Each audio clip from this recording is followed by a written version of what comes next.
Assalamualaikum warahmatullahi wabarakatuh. Waalaikumsalam Waalaikumsalam warahmatullahi warahmatullahi wabarakatuh. wabarakatuh. Alhamdulillah. Bismillahirrahmanirrahim. Innalhamdulillah nahmaduhu wa nastaghfiruhu wa na'udzu billahi min syururi anfusina wa min sayyiati a'malina. Man yahdihillahu fala mudilla lahu wa man yudlil fala hadiya lahu. Asyhadu an la ilaha illallah, asyhadu anna Muhammadan abduhu wa rasuluhu la nabiyya ba'dahu. Oke, rekan-rekan selamat semua. Alhamdulillah kita bisa berjumpa hari ini sama-sama untuk mempersiapkan tahun 2022 yang sebentar lagi nih, kurang lebih kita satu minggu lagi menjelang 2022, dan biasanya ini adalah waktu-waktu yang paling tepat buat kita kembali merefleksikan diri dan juga mempersiapkan tahun baru ke depan seperti apa. Berhubung ini isinya sepertinya para young entrepreneur, biasanya resolusinya termasuk juga resolusi bisnis ya. Jadi nanti mungkin kita akan sharing-sharing juga sedikit terkait bagaimana kita merancang resolusi, termasuk juga resolusi bisnis sahabat soulmate semua. Kemudian saya izin berkenalan, tadi sudah dijelaskan sepintas terkait saya ya, karena memang passion saya itu adalah planning dan journaling. Beberapa hal terkait strategis, membuat konsep gitu, termasuk juga konsep bisnis gitu kan, itu saya suka banget gitu. Kalau misalnya ditanya model pemimpinan saya di BrightTalk, qadarullah saya diamanahi di BrightTalk sebagai CEO dan juga founder. Kalau tim saya lihat tuh, Kak Anggun tuh orangnya strategis banget gitu, suka memetakan sesuatu karena memang ada passion di planning dan journaling ini. Jadi kalau teman-teman lihat tren akhir-akhir ini kan sedang tren mindfulness ya, minimalism gitu kan, itu termasuk juga cara untuk kita menuju ke sana, minimalism dan mindfulness itu biasanya dengan journaling gitu. Ada yang journalingnya pakai yang cantik-cantik segala macam gitu, tapi kalau saya sendiri cenderung menggunakan metode planning dan journaling ini kepada hal-hal yang sifatnya lebih cenderung strategis gitu. Jadi berbagai macam metode journaling yang saya gunakan itu arahnya kepada membuat strategi dan mendesain sesuatu, termasuk nanti desain produk, bisnis, kemudian juga desain peran-peran hidup saya, nanti akan kita sharing sama-sama. Kemudian karena BrightTalk sendiri niche-nya atau usernya, penerima manfaatnya itu adalah muslimah gitu, karena kita fokus di Marriage Academy for Muslimah, maka saya juga senang berbagi ya sebagai Muslimah Empowerment Educator. Biasanya saya ketemunya sama perempuan-perempuan, ciwi-ciwi, tapi di sini tadi saya lihat pesertanya ada laki-laki, tapi nggak apa-apa, semoga bisa tetap mengikuti ya. Kemudian BrightTalk Indonesia sendiri, teman-teman tadi sudah disebutkan Instagram @brighttalk.id, itu adalah sebuah platform untuk belajar bersama, ada di Instagram, YouTube, dan juga podcast. Ada produknya juga, produknya nggak jauh-jauh sesuai dengan karakteristik tim yang memang sama-sama senang planning dan journaling, jadi produknya berbau planner, journaling gitu ya. Itu ada di Shopee, di brighttalkid.goods, dan juga ada program-program bukan hanya terkait pernikahan saja sebenarnya, tapi juga ada tentang pengembangan diri gitu. Jadi kelas-kelas terkait bagaimana para muslimah menemukan jati dirinya, karena keseringannya kegelisahan kita ketika kita sudah menikah. Nah, para muslimah ini merasa menikah ini salah satu hal yang bisa menghambat gitu ya, menghambat cita-cita, menghambat resolusi, menghambat mimpi gitu. Yang pada akhirnya banyak muslimah yang menjadi merasa insecure atau merasa menikahnya nanti aja deh gitu kan. Kalau udah berkarir, udah mencapai pencapaian tertentu, mencapai mimpi-mimpi tertentu, baru nanti menikah, karena kalau menikah khawatirnya menghambat. Nah, maka dari itu BrightTalk juga membuat kelas-kelas seputar pengembangan diri supaya para muslimah ini juga nanti ketika menikah tidak menghambat dia untuk terus berkarir dan bahkan bertumbuh gitu. Karena saya sendiri merasakan ketika menikah justru saya membuat BrightTalk ini justru setelah menikah gitu. Jadi tidak ada hambatan gitu ya. Menikah itu bukan hambatan kita untuk mencapai mimpi-mimpi kita gitu ya, sahabat soulmate semua. Ini sekilas terkait saya dan juga BrightTalk. Nanti bisa dikunjungi sosial medianya kalau mau tahu lebih lengkap terkait BrightTalk. Nah, langsung saja kita mulai nih, Mila. Rencana dalam hidup. Nah, biasanya teman-teman semua, kalau bicara tentang membuat mimpi, membuat rencana, membuat resolusi atau desain, kita akan berhadapan dengan pilihan yang banyak gitu ya. Apalagi kalau teman-teman salah satu orang yang ambisius seperti saya, saya juga orangnya ambisius banget gitu. Jadi kalau sedang merancang goals atau mimpi-mimpi tuh, wah kayaknya banyak banget yang mau dikerjain gitu kan. Kayaknya aku mau ini, ngelihat temen mencapai sesuatu, kita juga jadi pengen gitu. Ngelihat story-story sosial media gitu, melihat dia umur segini udah bisa mencapai ini, kita juga jadi ikutan terpacu gitu ya. Tapi permasalahannya, nah yang sering kita terkadang ketika kita sedang merancang atau merencanakan resolusi itu, yang sering kita lupa bahwa waktu yang kita miliki itu sudah default ya. Jadi waktunya, usia kita gitu sudah default gitu. Anggaplah waktu yang kita miliki itu adalah wadah toples yang saya ilustrasikan di gambar di sebelah kiri ini ya gitu. Jadi sudah ukurannya sudah tertakar gitu kan.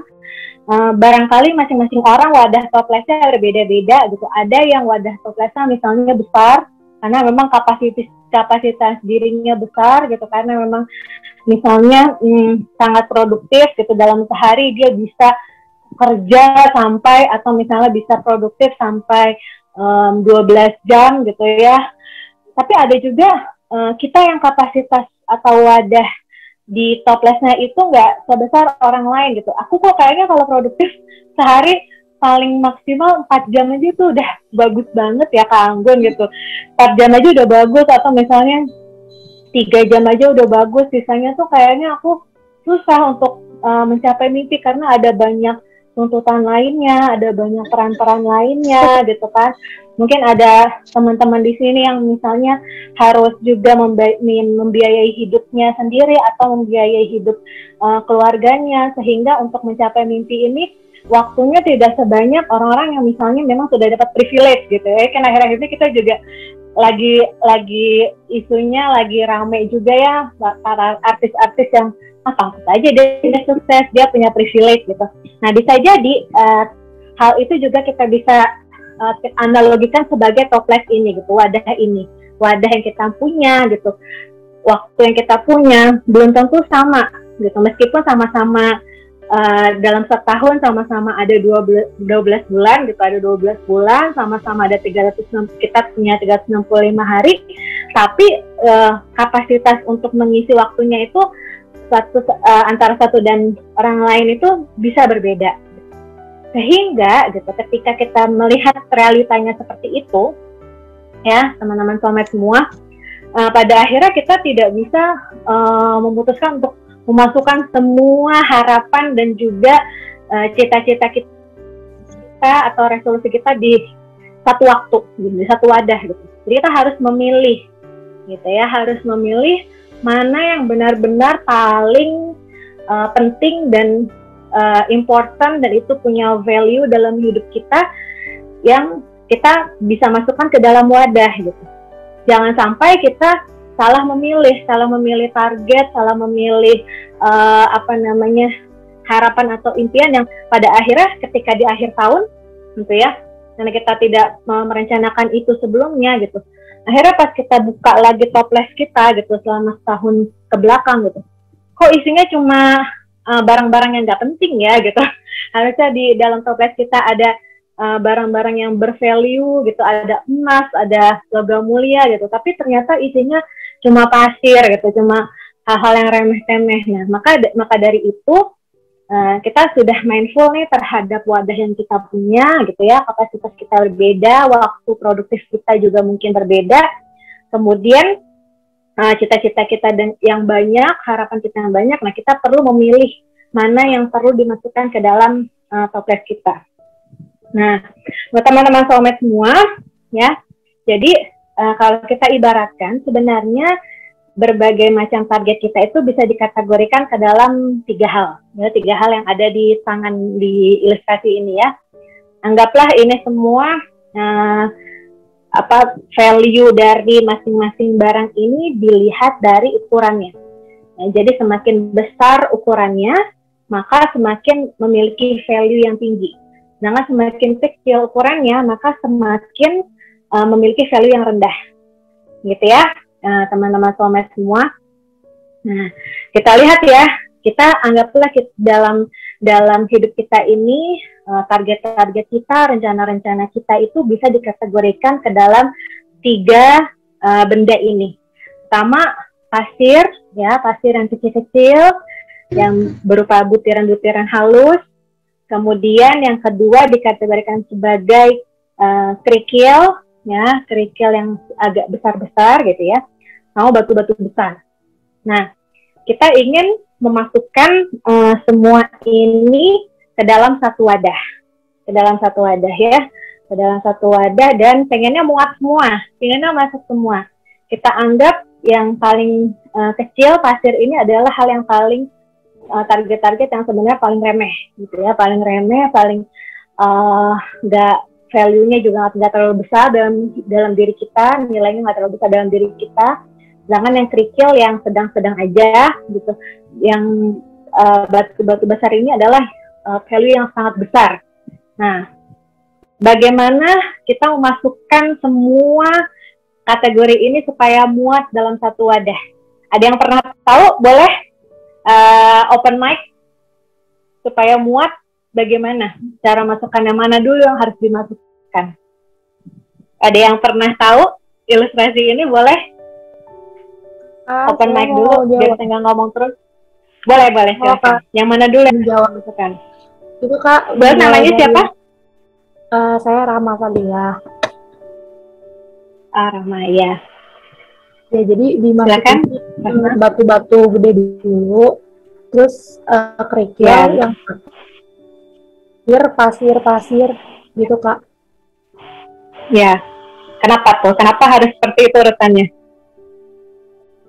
Soalnya utamain yang penting, terus yang bervalue besar gitu. Jadi dimasukin dulu yang gede-gedenya. Terus kan masih ada sisa-sisa celah-celah gitu kan, Kak. Dimasukin yang kerikil. Udah sisanya udah dikit, baru yang kecil-kecil itu nanti pas Kak di toplesnya. Iya, betul. Jadi karena yang kecil-kecil itu bisa menempati ruang-ruang ya di sela-sela ya. Sedangkan kalau yang besar itu kan dia nggak bisa menempati ruang-ruang di antara yang kecil kan. Kalau yang kecil kan bisa menempati ruang-ruang yang ada di sela-sela ya. Kalau misalnya kita masukkan yang besar dulu, maka yang kecil akan menempati sela-selanya. Oke, terima kasih Kak Rahma. Bener banget ya. Jadi memang ilustrasinya sederhana, tapi seringkali kita fail untuk mengatur rencana resolusi karena kita fail di sini gitu. Kita fail untuk mengkategorikan mana dulu yang memang harus kita rencanakan, mana dulu yang memang harus kita masukkan dalam 1 tahun ke depan gitu, target-target harus dikerjakan dalam 1 tahun ke depan, yang pada akhirnya ketika kita salah memilih gitu, ya akhirnya kita di akhir tahun kita jadi mendapatkan sesuatu yang ya ternyata isinya cuma pasir doang nih kebanyakan gitu. Padahal bisa jadi misalnya ketika kita sudah memasukkan batu-batu besarnya gitu ya, kemudian ternyata nggak muat nih pasirnya, nggak muat semua masuk, ya masalah karena itu bukan hal yang esensial dalam hidup kita gitu ya. Jadi kita juga nggak akan menyesal gitu karena pasir ini juga nggak terlalu bernilai tinggi gitu. Maka nanti ketika kita buat resolusi dulu ini, kita pertama-tama yang harus teman-teman soulmate lakukan adalah mengkategorikan mimpi-mimpi atau rencana tersebut ke dalam kategori ini, dari yang paling besar value-nya sampai yang paling kecil ya value-nya dalam hidup gitu. Nanti silahkan dibuat daftarnya ya setelah webinar ini gitu, dibuat daftarnya sebanyak-banyaknya tuh, mimpinya apa, buat bucket list juga boleh ya, karena ada istilah bucket list, membuat list yang daftar list yang ingin kita lakukan selama 1 tahun ke depan, kemudian kita kategorikan ke dalam 3 hal ini. Nanti 3 hal besar inilah yang akan kita rencanakan ya. Kita rencanakan, bagaimana merencanakannya? Nanti akan kita jelaskan ya di slide berikutnya. Oke. Nah, tapi selain itu, selain isu yang tadi ya, wadah kita, terkait wadah kita dan juga terkait cita-cita kita juga punya isu yang satu ini ya, isu terkait existing hidup kita selama ini yang sudah berlalu selama ini gitu. Seringkali kita sulit untuk membuat resolusi itu karena kita juga miss untuk memperhatikan hal ini juga. Apa tuh Kak Anggun gitu? Ini ada 2 ilustrasi ya. Yang satu lemari yang berantakan banget gitu. Kalau kita buka, teman-teman nih kalau misalnya punya lemari sendiri atau wardrobe sendiri di kamarnya gitu ya, coba dicek, dibuka lemarinya. Kira-kira lemarinya tuh lebih mirip yang mana nih? yang kiri atau yang kanan nih? Yang berantakan atau yang rapih nih? Kalau ada yang rapih, wah hebat banget. Berarti udah memang hidupnya sudah terorganize dengan baik ya. Tapi kalau misalnya ada yang sebelah kiri, termasuk saya juga terkadang kayak gitu ya, kayak sebelah kiri ini karena ya gitu, kita punya banyak barang gitu dalam hidup kita. Nah, ini yang membuat kita kadang jadi juga terhambat gitu untuk membuat resolusi dan juga mengeksekusi resolusi kita. Karena teman-teman semua, sahabat Soulmate, selain kita punya wadah, kita juga sebenarnya gitu ya, sebenarnya wadah kita ini juga sudah terisi gitu kan. Selama seperjalanan kita hidup, anggaplah kita hidup sudah 20 tahunan gitu ya, sudah 20 tahunan, atau ada yang mungkin masih di bawah 20 tahun, ada di sini yang masih belasan umurnya, Masya Allah. Anggaplah 20 tahunan ya. Nah, tadi kan kita bicara tentang wadah ya. Nah, sebenarnya ya, kita perlu sadar bahwa wadah kita itu sudah terisi ya. Sebagian, meskipun nggak penuh gitu, sudah terisi gitu. Nah, kita sudah menjalani hidup selama belasan tahun ini, sampai 20 tahunan ini, otomatis juga sudah ada hal-hal yang kita lakukan gitu ya. Sudah ada pencapaian-pencapaian juga yang sudah kita kerjakan gitu. Maka itu otomatis wadah kita juga sudah terisi sebagian. Maka ketika kita sedang ingin merencanakan membuat resolusi, kita juga perlu kembali berbenah wadah kita gitu. Jangan sampai, kalau tadi ilustrasinya pasir, kerikil dan juga batu besar, kalau sekarang ilustrasinya baju deh, karena ini lemari ya. Gitu. Jangan sampai kita mau beli baju lagi, ya anggaplah target-target kita itu adalah pakaian baru kita, gitu, pakaian baru kita. Kita perlu memperbarui pakaian gitu, karena misalnya pakaian kita juga ada yang udah kekecilan, ada yang udah rusak gitu, maka kita perlu menambah pakaian baru. Tapi permasalahannya pakaian itu nggak muat masuk ke dalam lemari kita gitu, karena lemari kita udah sangat berantakan kayak realita itu gitu. Padahal harusnya pengennya rapi gitu, harusnya pengennya seperti ekspektasi ya, yang rapi sebelah kanan gitu. Nah, makanya perlu kita lakukan gitu. Sebelum kita mulai eksekusi nanti, kita mulai dari mendeclutter gitu. Ada di sini yang ikut gerakan minimalism, ada yang suka mendeclutter barang, yang suka barangnya nggak terlalu banyak gitu ya. Salah satu content creator yang juga ikut gerakan minimalism ini Raditya Dika ya. Kalau misalnya teman-teman ngikutin ya, Raditya Dika dia sampai menjual berbagai macam koleksi jam tangannya yang mahal itu, padahal itu suatu reward buat dia declutter, dia jual lagi gitu, karena dia ingin yang ada di dalam rumahnya itu benar-benar yang memang value dan dia tahu dipakai gitu kan. Nah, ini juga sama sebenarnya. Ya. Jadi rencana-rencana kita perlu juga mulai mendeclutter dulu, berbenah dulu sebelum kita merencanakan ke depan seperti apa, kita perlu merefleksikan dulu. Maka sebenarnya planning dan journaling itu sepaket, sahabat soulmate semua. Ya. Jadi apa sih bedanya planning sama journaling? Gitu, Kak Anggun gitu. Sebenarnya kalau mau dibuat simpel, planning itu kita membuat suatu rencana yang akan datang, jadi masa depan. Sedangkan kalau journaling itu cenderung kita mendokumentasikan hal-hal yang sudah terjadi di masa lalu gitu. Kalau kita lihat jurnal itu isinya dokumentasi. Jadi hal yang masa lalu kita ingin merefleksikan diri kita gitu ya, ingin melihat, bercermin diri kita seperti apa. Nah itu biasanya menggunakan journaling, metode journaling. Sedangkan kalau kita ingin mendesain cita-cita kita, masa depan kita, itu adalah metodenya planning. Jadi gitu ya. Nah, sebenarnya sebelum kita bicara planning, kita perlu bicara tentang journaling terlebih dahulu gitu, yang hal yang masa lalu dulu gitu. Kita perlu refleksi dulu diri kita sebenarnya selama ini seperti apa sih, sehingga kita benar-benar tahu kebutuhan kita ke depan seperti apa. Gitu. Maka orang-orang yang ikut gerakan minimalism ini gitu, selalu kalau dia ingin membeli sesuatu atau menginvite sesuatu dalam hidupnya, dia mulai dari melihat dulu apa yang sudah dia punya, gitu, apa yang sudah dia punya selama ini. Nah, dia mulai berbenah gitu ya. Misalnya dia tadi punya lemari, dia buka dulu lemarinya, dia keluarin dulu barang-barang yang memang kira-kira sudah tidak terpakai gitu. Barangkali ada beberapa cita-cita yang kayaknya sudah tidak relevan gitu kan. Ada target-target yang dulu kita buat gitu, dan atau mungkin bahkan sedang kita running sekarang, kita jalani sekarang, tapi kayaknya kok nggak relevan ya buat ke depan gitu. Kayaknya ini perlu di-declutter gitu, perlu di-declutter tuh artinya kita kurangin ya, kita berbenah dalam artian benar-benar kita rilis dalam hidup kita. Nah, declutter tuh kayak gitu.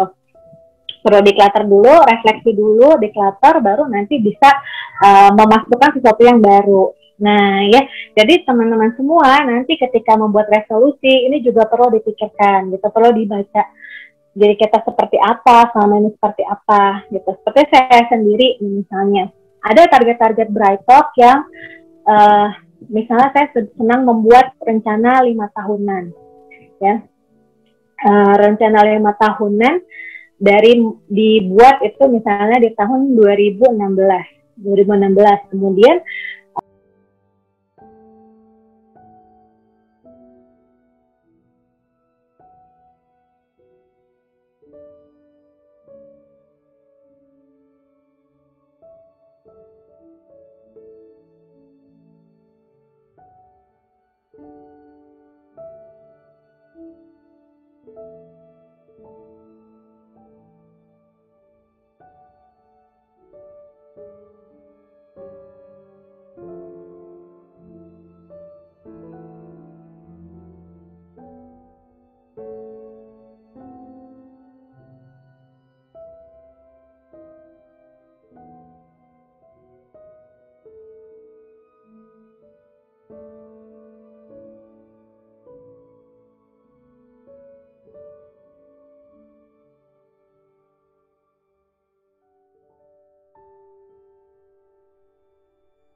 teknisnya gimana Kak Anggun gitu kalau mau buat resolusi, kalau Kak Anggun sendiri gimana? Kalau saya ya jadi membuat resolusi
Ya, sudah heboh.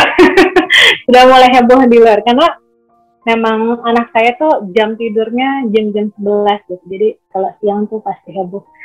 Karena saya tahu anak-anak itu biasanya koilulah jam 11 sampai jam 2-an biasanya. Itu juga mempengaruhi saya juga gitu. Saya tahu peran saya nih, saya ibu gitu, anak saya biasanya pola tidurnya gini. Maka jam produktif saya tuh biasanya jam 9 sampai jam 11 itu. Ngerjain kerjaan bright talk segala macam gitu ya. Jam sampai jam 12, jam 11 itu udah mulai ini. Saya kalau juga ngisi pagi-pagi itu selalu nanya gitu, kalau pagi jam berapa sampai jam berapa, jadi ada pemetaan gitu, oh ya kayak gitu. Ini juga bisa jadi tips and tricks buat teman-teman semua ya. Gitu. Jadi terkait sosial juga nanti kita bisa memetakan juga nih, memetakan kondisi kondisi anak, kondisi suami gitu, atau kondisi ayah, ibu, adik yang ada di lingkungan terdekat kita, lingkungan terdalam kita tuh juga nanti bisa dianalisis juga gitu, karena itu akan membantu kita juga tadi, oh ternyata jam segini waktu koilula, bahkan saya produktifnya bisa jam segini sampai jam segini gitu ya teman-teman. Ya lanjut. Ya tadi ya terakhir membuat strategi di balance wheel ini. Yang terakhir adalah membuat highlight di setiap bulan gitu, buat highlight of the month. Jadi fokus utama di setiap bulan, karena seringkali kita membuat resolusi tuh, dulu pertama kali saya membuat resolusi tuh 5 hal ingin saya lakukan di tahun depan, cuma gitu doang gitu. Dan itu seringkali nggak work, karena ketika membuat hal itu gitu, terus berhenti sampai di situ aja, udah kita lupa pas kita buka lagi gitu, kita lihat lagi resolusi kita di tahun lalu gitu, kita buka lagi ternyata banyak yang kita kelupaan sendiri, karena kita nggak membuat resolusi yang kita buat di awal itu dipecah di setiap bulan. Maka teman-teman ini penting juga gitu ya, penting banget malah. Kalau saya bahkan dibuat sampai kuartal juga gitu, jadi tahun ke depan mau ngapain aja dipecah dalam kuartal itu harus seperti apa gitu ya. Jadi selama 3 bulanan pertama itu apa yang mau saya lakukan, kemudian 3 bulan kedua, 3 bulan ketiga, nanti setelah buat setelah buat kuartal baru dipecah lagi ke dalam bulanan gitu. Tapi kalau yang bulanan saya biasanya buatnya di setiap bulannya.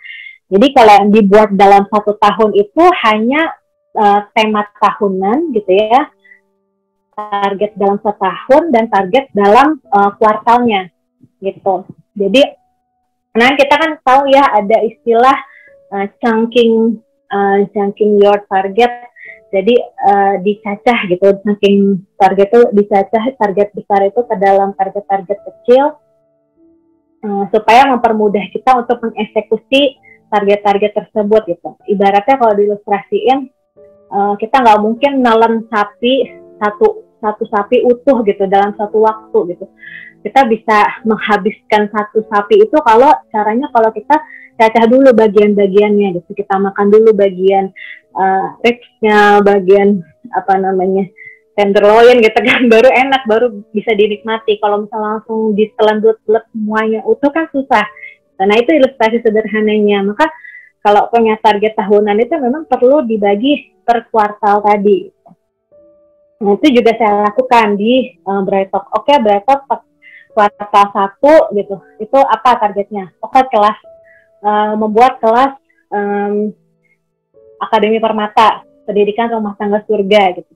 3 bulan pertama itu misalnya fokusnya ke situ. Berarti kalau 3 bulan pertama dari misalnya Januari sampai Maret itu target Akademi Permata, udah nanti tinggal setiap bulannya dari Januari sampai Maret kita bikin target bulanannya gitu bersama dengan tim gitu. Jadi saya membuat target selama 1 tahun ke depan dan kuartalnya nanti target yang bulanannya dibahas bareng-bareng bersama tim gitu. Biasanya saya seperti itu. Nah, karena saya juga mindful gitu, nggak mungkin misalnya saya menjalani Akademi Permata yang rumah tangga sama ada satu lagi kelas Bright Talk, program Bright Talk Ultimate Class yang memang terus pengembangan diri itu dalam satu waktu gitu. Jadi nanti misalnya 3 bulan pertama Akademi Permata, 3 bulan kedua Ultimate Class. Itu juga enak gitu. Jadi dalam 3 bulan itu, bulan pertama untuk promo, bulan kedua untuk running class, bulan ketiga untuk evaluasi. Nanti lanjut lagi, buka lagi kelas baru gitu. Atau misalnya kalau teman-teman konteksnya produk gitu ya, misalnya bisnis produk juga sama kan. Misalnya bulan pertama mendesain produknya dulu gitu, validasi produk dulu. Terus bulan kedua udah mulai concern ke launching gitu, launching dan campaign produknya. Bulan ketiga udah distribusi gitu kan. Nah itu kan mirip-mirip gitu. Jadi emang kenapa lebih enak per kuartal, karena memang secara realistis gitu ya, banyak proyek-proyek gitu yang dibilang bahwa it works ketika kita berbicara proyek itu selama 12 pekanan gitu. 12 pekan itu artinya 3 bulan ya, kita buat 3 bulan proyek gitu. Dan jarang banget ada orang yang bisa ngerunning proyek dalam satu waktu, dan satu kuartal itu langsung 2 proyek besar, itu jarang. Dan biasanya 1 proyek besar doang. Jadi memang paling realistis itu dalam setahun kita punya 4 proyek besar gitu. Kecuali kalau kita memang sudah punya timnya sudah solid, sudah banyak gitu ya. For your information, Beatok sendiri timnya itu sebenarnya cuma berenam termasuk saya. Jadi co-foundernya ada 3, tim developer atau eksekutornya 3. Udah gitu, 6 orang ini ngerunning semua, termasuk konten, program, produk gitu ya, semua gitu. Jadi emang sangat ramping banget dan efisien banget kerjanya. Karena kita mindful timnya segitu, maka kita buat proyeknya memang yang besar-besar per kuartal itu tadi, dan itu works banget buat kita gitu. Kalau misalnya juga masih baru starting bisnis gitu ya, bisnisnya masih baru, timnya belum banyak gitu teman-teman gitu. Jadi nanti target bulanannya dibahas setiap bulan. Jadi kita istilahnya monthly check-in kayak check-in di hotel ya. Kita ngecek lagi kira-kira selama 1 kuartal ini proyek besar kita sebulan ke depan apa dulu yang mau dikerjakan gitu kan. Kemudian evaluasi bulan sebelumnya seperti itu. Dan bahkan kita bikin temanya itu benar-benar 1 tahun itu dibuat satu kata khusus. Jadi istilahnya kayak umbrella word ya. Kata yang memayungi semua gitu, semua hal yang menjadi fokus kita selama 1 tahun ke depan. Bentar, ini pas banget juga charger saya habis. Jadi seperti itu ya. Jadi dibuat misalnya tema tahunannya di tahun ke depan itu kalau saya reborn, tahun kemarin scale up, tahun sebelumnya kok jadi lupa. Pokoknya setiap tahun tuh ada tema-tema tahunan, terus nanti setiap kuartal juga ada tema tahunan. Begitu ya teman-teman semua, ini sudah selesai, juga pas banget. Ini contohnya ya, nah ini jadi tadi kalau yang sebelumnya seperti ini, kalau ini masih kosong, ini kalau udah diisi tuh bentuknya kayak gini nih, ada tema bulanan, terus nanti ada selama 1 kuartal mau ngerjain apa aja gitu. Ini tema tahunannya nih, dari 2016 sampai 2020 contohnya. Karena saya orangnya sangat analog ya, gak begitu suka digital, jadi biasanya saya ngejurnal itu emang lebih senang coret-coret tangan. Oke, terima kasih teman-teman semua, nanti bisa dilanjut tanya jawab. Oke, terima kasih Kak Anggun untuk sharing-sharingnya. Oke, buat teman-teman yang mau bertanya mengenai mengenal diri, merancang resolusi, teman-teman boleh open mic dan open kamera atau via chat aja gitu. Jadi Kak mau nanya. Ya silakan, disebut namanya juga ya. Ya maaf ya Kak, nggak on cam nih. Oke, nggak apa-apa. Nama saya Nurma, saya dari Ciputat. Mau nanya nih Kak, kan kadang kita kan kenal diri kayak gitu ya, terus kita tuh kadang mut-mutan gitu loh Kak, gimana sih biar kita tuh kayak nggak malas gitu kalau udah sehari nih ada webinar, ada acara kegiatan kampus dan sebagainya, terus kita tuh mut-mutan yang seharusnya kita jalani terus jadi nggak jadi deh, terus jadinya besok, kalau nggak kayak nanti gitu Kak. Udah sih Kak. Oke, terima kasih Mbak Nurma. atas pertanyaannya yang mewakili banyak sekali peserta di sini, termasuk kayak saya juga ya, kadang-kadang juga mut-mutan gitu. Nah, untuk mengatasi mut-mutan itu ya sebenarnya sudah juga sempat saya singgung sebelumnya ya, perlu supporting system. Body system itu works banget gitu buat saya. Jadi orang-orang yang memang punya target yang sama, terserah teman-teman nyamannya gitu, body systemnya mau berlima, mau bertiga gitu. Saya ada body systemnya, bahkan saya ada kalau untuk belajar 1 orang ke dia gitu, kalau untuk project ke 3 orang, ada 3 orang barengan gitu. Kalau untuk yang berbau seputar kerumah tanggaan gitu, setelah pernikahan itu 4 orang gitu. Jadi dan orangnya beda-beda gitu. Jadi dengan body system itu kita bisa membantu kita untuk kalau kita lagi nggak mood gitu, melihat teman udah mencapai target gitu, kita juga jadi ikut termotivasi gitu. Termasuk juga body system itu membantu kita untuk saling mengingatkan gitu ya. Dan mentornya, jadi kalau kita punya mentor ya, itu membantu kita juga untuk mengingatkan kita gitu kan. Mentor kita kan juga biasanya nanya kan, ya sampai mana progresnya gitu. Kalau kita nggak punya mentor ya memang akan cenderung single fighter gitu, ngerjain semua sendirian gitu. Bahkan termasuk saya juga punya mentor yang itu fake guru ya. Jadi sebenarnya kayak tadi ngikutin konten itu dia setiap tahun pasti buat resolusi, setiap tengah bulan dia juga bikin check-in, setiap bulan bikin check-in, setiap tengah tahun bikin check-in juga gitu. Dengan saya nonton dia nge-planning setiap bulan gitu ya, check-in resolusinya setiap bulan, itu juga memotivasi saya untuk oh iya ya, dia aja udah kayak gitu, saya juga harus mulai lagi nih gitu, membooster semangat saya untuk mencapai target gitu. Karena memang jujur ada juga bulan-bulan yang saya agak malas turun gitu ya. Kayak di 2021 kemarin gitu, saya juga habis ngebuat refleksi nih, baru aja selesai refleksi, tinggal buat rencana nih. Jadi seminggu kemarin itu saya bikin refleksi, itu saya ngeliat tuh, oh ternyata mulai bulan Juni sampai November ini saya mulai agak turun semangatnya gitu. Karena ada big issue lain juga gitu, ada challenge lain juga di luar ekspektasi saya gitu ya. Misalnya qadarullah kejadian saya ditipu gitu di tahun ini gitu, itu kan juga nurunin mood banget gitu. Tapi itu pas saya lihat, tapi ini saya masih bisa running nih beberapa project gitu sesuai target. Kenapa ya gitu? Pas saya lihat lagi, oh iya karena saya masih ngikutin konten ini gitu. Karena saya suka ngikutin fake guru saya gitu ya, fake guru saya gitu. Terus saya juga punya body gitu, sehingga itu kalau saya nggak mood ya saya bisa bertahan gitu karena ada supporting system yang seperti itu. Itu ya jawabannya teman-teman. Semangat. Ada lagi? Oke, terima kasih Kak Anggun untuk jawabannya. Sebelumnya buat teman-teman yang bertanya nih, tadi ada tips gimana untuk mencari mentor yang tepat. Mungkin teman-teman juga bisa bergabung ya di Young Entrepreneur School ya, karena bisa cari mentor di Young Entrepreneur School biar sama-sama belajar gitu.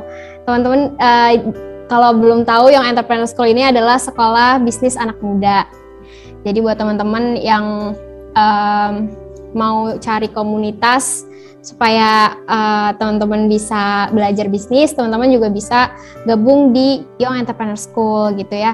Dan Kak, ini ada yang bertanya satu lagi, izin bertanya, jika sudah memiliki rencana yang sangat matang, namun di tengah jalan terdapat kendala yang mengharuskan kita tidak dapat melanjutkan rencana yang sudah dibuat, apa yang sebaiknya kita lakukan dalam hal tersebut? Apakah kita perlu membuat 2 plan sebelum melakukan sesuatu atau melanjutkan hal yang sekarang terjadi meskipun tidak sesuai dengan rencana awal? Mungkin banyak ya yang merasakan kayak gini, apalagi kemarin tiba-tiba pandemi gitu ya. Banyak yang kayak gitu. Saya juga sebenarnya. Banyak yang mengalami gitu Kak. Gimana ya. Kak? Ya, Masya Allah. Terima kasih yang sudah bertanya. Tadi kalau tiba-tiba ada hal di luar ekspektasi kita gitu ya, itu gimana caranya? Apakah kita tetap running untuk menyelesaikan resolusi sebelumnya atau enggak? Nah, sebenarnya itu adalah fungsi kita check-in. Check-in itu kalau saya bulanan, kalau misalnya teman-teman, aduh saya belum serajin itu Kak, nge-check-in target-target setiap bulan gitu ya, baru bisanya per 2 bulan atau per kuartal, bahkan ya per 3 bulan sekali, nggak masalah. Tapi fungsinya check-in itu adalah mengukur kira-kira masih relevan nggak ya target besar kita untuk kondisi kita sekarang gitu. Dan memang sebenarnya itu target kita bertumbuh gitu, target kita bertumbuh, berkembang atau bahkan berubah itu sebenarnya nggak masalah, karena kita manusia gitu ya.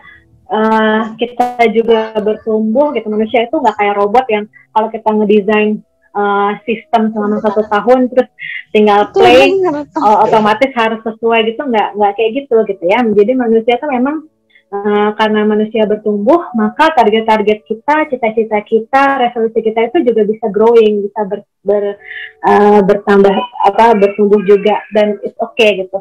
Bukan berarti kita jadi nggak konsisten gitu ya. Atau bahkan dengan adanya check-in tersebut gitu, ada yang kejadian tak terduga itu justru malah kita bisa pivot gitu ya, bisa ganti langkah yang lebih baik lagi gitu. Karena kita bisa membaca hal itu gitu. Jadi memang growth mindset ini sekarang justru sangat digembar-gemborkan ya, terutama buat teman-teman yang running project startup gitu ya, running project bisnis-bisnis yang zaman sekarang itu memang kita perlu agile, perlu fleksibel terhadap target-target kita, dan it's okay gitu. Kayak saya ngelihat salah satu fake guru saya juga Panji Pragiwaksono, itu beliau juga sama gitu. Ketika dia mau bikin yang di Istora ya, jadi mau bikin stand up comedy spesial di Istora yang targetnya 7.000 penonton itu di tahun 2020 gitu. Dan pandemik, akhirnya dia akhirnya tetap ngotot gitu dengan targetnya dia? Enggak gitu. Dia justru bisa pivot dan bisa segera mengambil langkah baru gitu. Dia langsung menjual digital download gitu ya, ganti target yang lain, dan akhirnya tetap mengadakan spesial tapi lebih inklusif. Kemudian yang Komodo Menai diundur bahkan sampai 2 kali tuh, 2021 sekarang juga masih diundur, akhirnya 2022. Tapi it's okay gitu. Jadi masih ada target-target dia yang lain gitu ya, yang bisa berjalan, tapi itu juga masih sesuai dengan value hidupnya dia.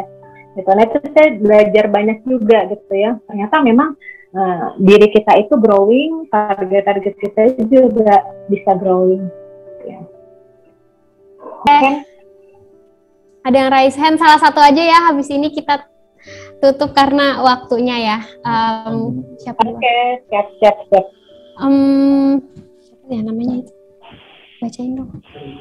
Ya sama-sama Mbak Dia. Mungkin untuk Karima silakan untuk on mic-nya. Selamat pagi Kak. Iya. Maaf ya nggak bisa on karena kendala jaringan. Saya izin bertanya Kak, saat kita membuat resolusi atau planning, bagaimana kita agar kita menjalani resolusi atau planning tersebut dengan baik dan konsisten? Karena terkadang kan kita sudah membuat planning ke depannya, tetapi planning tersebut tidak berjalan dengan baik, entah itu dari faktor internal atau eksternal. Nah, upaya apa yang harus kita lakukan agar plan yang sudah kita buat bisa kita wujudkan dengan maksimal? Dan bagaimana saat plan tersebut tidak sesuai harapan, kita menghadapinya dengan ikhlas dan tidak membuat stres diri kita. Terima kasih, Kak. Oke, langsung ya. Langsung, Terima Kak, kasih nih Mbak Karima sudah bertanya, Masya Allah masih SMA SMA 3 Demak ya. Ini benar-benar SMA kan nih, bukan guru ya. Ini belajar nih. Belajar benar ya. Jadi untuk konsisten tadi saya sudah jawab sebelumnya ya. Jadi terkait konsistensi itu tergantung supporting system kita, baik dari teman-teman kita, mentor kita itu ya, untuk membuat konsistensi. Nah kalau kejadian yang di luar dugaan itu juga tadi sudah sempat saya mention juga gitu. bahwa diri kita itu ada pasti bertumbuh, berkembang gitu, maka memang kita perlu mengevaluasi secara rutin target-target kita gitu. Target-target kita dievaluasi setiap bulan, setiap atau setiap 3 bulan atau setiap semester gitu kita evaluasi gitu ya. Itu membantu kita juga memutuskan apakah targetnya masih relevan atau enggak gitu, atau perlu diubah atau perlu diganti gitu. Boleh nggak Kak? Ya boleh gitu kan, karena kita juga kan bertumbuh gitu. Kita kan bukan robot gitu yang harus melakukan ini sesuai gitu kan. Bisa jadi malah target-target kita yang kita ganti dan kita ubah itu ketika lebih relevan dengan hidup kita, malah itu sebenarnya yang lebih bervalue gitu, menambah value dalam hidup kita gitu. Kalau kita benar-benar stuck gitu, itu kadang-kadang kalau kita terlalu stuck terhadap suatu target dan membuat kita jadi mandek, itulah yang kadang kita jadinya nggak berkembang gitu. Akhirnya pada akhirnya gitu ya, misalnya kita mencapai suatu titik hambatan gitu, kemudian kita nggak mau berubah, yang pada akhirnya kita jadi males gitu ya, bikin rencana nggak pernah berhasil, males, dan ujung-ujungnya kita jadi hidup malah jadi kayak robot, ya udahlah jalani apa adanya aja gitu. Nah, kenapa kita kakak tadi sangat mengkampanyekan teman-teman, ayo secara rutin goals-nya itu harus dicek ulang gitu. Kenapa? Karena memang yaitu supaya ketika ada hambatan kita segera membuat rencana baru gitu, segera membuat sesuatu yang baru gitu, yang membuat kita juga jadi lebih berkembang lagi, lebih bertumbuh lagi gitu ya. Nah terus kalau masalah stuck tadi ya, lebih ikhlas terhadap hal-hal yang tidak sesuai dengan rencana gitu ya. Kadang-kadang kayak tadi misalnya pandemi, atau kakak pernah kejadian juga ya, misalnya ketipu orang gitu, itu kan di luar ekspektasi diri kita gitu ya. Kalau ada hal-hal nggak ngenakin dalam diri kita yang membuat kita jadi terhambat goals-goalsnya, ya itu memang perlu membaca kira-kira, ini juga salah satu metode journaling ya. Jadi merefleksikan diri kita, kira-kira apa sih yang bisa kita ambil dari peristiwa tersebut gitu. Kenapa? Karena saya Muslim ya. Kenapa Allah mengkehendaki hal ini dalam hidup saya gitu? Karena suatu skenario kehidupan atau peristiwa yang terjadi dalam hidup itu pasti ada sesuatu yang bikin kita jadi lebih baik lagi gitu. Saya percaya seperti itu gitu. Jadi kejadian apapun, takdir apapun itu pasti baik buat kita. Tinggal bagaimana kita menyikapi takdir tersebut dengan membuat rencana baru gitu, mencari ide-ide baru gitu ya, melakukan dengan cara yang berbeda gitu kan. Oh ini kayaknya nggak berhasil target saya karena cara saya seperti ini, diganti lagi gitu. Jadi dengan mempertanyakan kenapa ini terjadi dalam hidup saya, kenapa takdir ini menimpa diri saya gitu, apa rencana yang Allah kehendaki dalam diri saya, kira-kira saya bakal dipersiapkan untuk jadi apa nih dengan kejadian seperti ini, itu yang membuat saya jadi lebih ikhlas lagi gitu ya, ikhlas lagi dalam menjalani hidup gitu. Wallahu a'lam bishawab. Oke. Terima kasih Kak Anggun untuk jawabannya. Oke, terima kasih Kak Anggun, terima kasih teman-teman yang sudah hadir.